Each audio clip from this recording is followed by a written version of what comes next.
बिस्मिल्लाहिर्रहमानिर्रहीम। अस्सलाम वालेकुम मोहतरम सामीन, अल्लाह पाक से दुआ है कि आप लोग हमेशा खुश रहें। प्राइवेट स्कीम के आदमीन हज के लिए एक बड़ी खुशखबरी।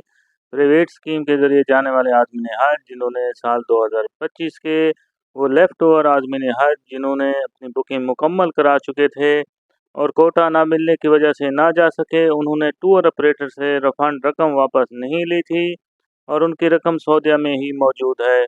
अब देखें, उन्होंने हज ऑपरेटर को रजामंदी दी थी कि उनकी रकम सऊदीया में मौजूद रहे और साल 2026 में उनके साथ ही जाएंगे। तो इन आज़मीन हज के लिए वजारत मजहबी अमूर की तरफ से का ऐलान कर दिया गया है कि वो अपनी दरख्वास्तें जमा करा सकते हैं और इनका प्रोसेस क्या होगा, आखिरी डेट क्या होगी और अपने आपने जो प्राइवेट स्कीम के आज़मीन हज हैं, जो लेफ़्ट ओवर आज़मीन हैं, उन्होंने अपनी कौन कौन सी चीज़ें उसके साथ भी लगानी हैं। मोहतरम आदमीन हज उन्होंने हज ऑपरेटर को भी ये भी रजामंदी दी थी कि उनकी रकम जो हज 2026 जब इंशाअल्लाह ताला होगा तो वो उनके साथ ही जाएंगे। सिर्फ उनके लिए वजारत की तरफ से दरख्वास्त फॉर्म फीड करने का लिंक सिर्फ 5 दिन की मुद्दत के लिए ओपन हो चुका है और ये मुद्दत 8 सितंबर 2025 को ख़त्म हो जाएगी। लेकिन मेडिकल फार्म अटैच करना और दीगर ज़रूरी लवाजमात फीडिंग मुकम्मल करने के लिए आदमीन के लिए ये तारीख ज़्यादा से ज़्यादा 7 सितंबर तक कारआमद समझी जाए। ऐसे तमाम आदमीन हज अपने हज ऑपरेटर से रब्ता कर लें, फौरी तौर पर दरख्वास्त का अमल मुकम्मल करा लें। साल 2026 का मेडिकल फार्म दोबारा से तस्दीक कराकर हज ऑपरेटर को फौरी मुहैया करें। साल 2025 वाला मेडिकल फार्म कारआमद ना होगा। दरख्वास्त फार्म का ड्राफ्ट प्रिंट लेकर उसके मदरजात तसल्ली से चेक भी करना है। अगर उनमें दुरुस्ती के लिए ज़रूरत हो तो दुरुस्ती भी कर लें। हज ऑपरेटर को बर वक्त 6 सितंबर या उससे पहले ही आपने आगाह कर लें ताकि फीडिंग के बाकी लवाजमात बर वक्त मुकम्मल कर सकें। अगर मुदरजात ठीक हैं या ठीक करने तसल्ली कर लें तो ड्राफ्ट प्रिंट अपने साइन करके उसके हवाले कर दें ताकि सनद रहे। आपने अपनी हज दरख्वास्त की तफसीलात चेक करके कन्फर्म भी कर देनी है। वो आदमीन जिन्होंने साल 2025 की दरख्वास्त तो हज ऑपरेटर के पास जमा करा दी, कोटा ना मिलने की वजह से ना जा सके लेकिन उन्होंने कोई अदायगी भी नहीं की थी, तो वो जो लेफ़्ट ओवर कैटेगरी के अहल नहीं होंगे उनको साल 2026 के पैकेजेस उनकी फीडिंग मिनिस्ट्री की तरफ से इजाज़त मिलने के बाद कोटा की दस्तयाबी से मशरूत बुकिंग की सहूलत भी हासिल होगी।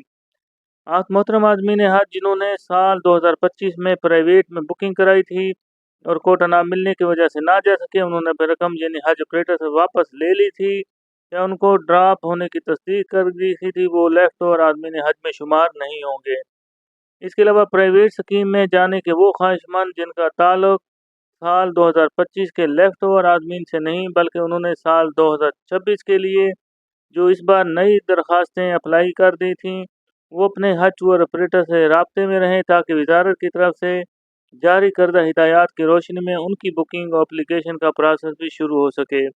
और सबसे आखिर में अहम तरीन जो नोट है जो प्राइवेट आदमीन हज के लिए है कि हज 2025 के पेश नज़र और सऊदी वजारत की तरफ से दी गई टाइम लाइन को मद्देनज़र रखते हुए वजारत हज पाकिस्तान ने हज टूर ऑपरेटर को पाबंद किया है कि 2025 के लेफ़्ट ओवर आदमीन जिनकी अदायगी रहती है या 2026 के वो आदमीन जिन्होंने बुकिंग कन्फर्म होने के बाद अदायगी करनी है, वो टूर ऑपरेटर की हिदायत के मुताबिक अदायगी करने के बाद बैंक रसीद मुहैया करें ताकि सिस्टम में इंदराज हो सके। दूसरी सूरत में अदायगी की वजह से आपकी हज बुकिंग कैंसिल होने पर आप हज की सादत से महरूम भी रह सकते हैं।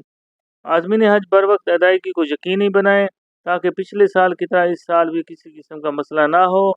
हर टूर ऑपरेटर के इख्तियार में नहीं कि आपने पैकेज ले लिया और अदायगी नहीं की और बाद में रिकवरी हो जाएगी, क्योंकि रकम सऊदी अकाउंट में बर वक्त मुंतकिल ना होने की सूरत में हज मुतासर होगा। तो प्राइवेट आज़मीन हज जो है लाजमी अपनी दरख्वास्तें और ये जो आखिरी डेट वैसे तो 8 सितंबर है, लेकिन आप कोशिश करें कि जितना जल्दी हो सके यानी 6-7 से पहले पहले आप ये तमाम प्रोसेस अपने मुकम्मल करें अपने टूर ऑपरेटर से जिससे पिछले साल आज़मीन हज ने अपना पैकेज लिया था, उनसे रब्ता करें और वो आज़मीन हज जिनकी तफसीलात भी बता दी गई हैं। आपने लेफ़्ट ओवर आज़मीन हज हैं तो वो अपनी दरख्वास्तें पहले आइए पहले पाइए की बुनियाद पर अपनी जमा करा दें। वीडियो को लाइक करके दोस्तों के साथ लाजमी शेयर कर दें اس کا مقصد یہ ہوتا ہے کہ زیادہ سے زیادہ انفارمیشن زیادہ سے زیادہ لوگوں تک پہنچ سکتی ہے اور اس کا اجر و ثواب بھی آپ کو حاصل ہو سکتا ہے۔ اللہ پاک سے دعا ہے کہ اللہ پاک جتنے بھی پرائیویٹ ٹور آپریٹر کے ذریعے پرائیویٹ عازمین حج جانے کی سعادت حاصل کریں انشاءاللہ تعالی۔ اللہ پاک ہم سب کا حامی ناصر ہو۔ اللہ حافظ۔